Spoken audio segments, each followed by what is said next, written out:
മൂന്നാം സീറ്റിനായി സമ്മർദ്ദം തുടരാൻ തീരുമാനിച്ച മുസ്ലിം ലീഗ്.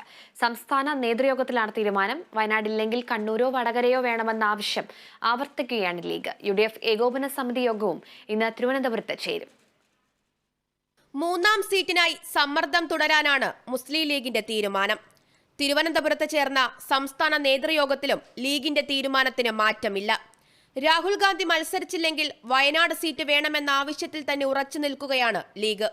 വയനാടില്ലെങ്കിൽ കണ്ണൂരോ വടകരയോ വേണമെന്ന ആവശ്യവും ഉന്നയിക്കുന്നുണ്ട്.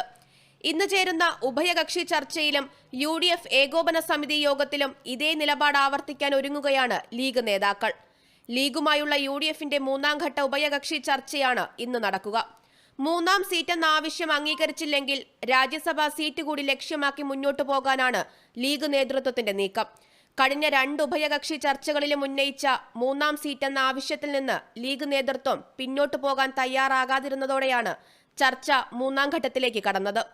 ഇന്ന് ചേരുന്ന UDF ഏകോപന സമിതി യോഗത്തിൽ സീറ്റ് വിഭജനം സംബന്ധിച്ച അന്തിമ തീരുമാനം ഉണ്ടാകുമെന്നാണ് പ്രതീക്ഷ. Kerala vision news, Thiruvananthapuram.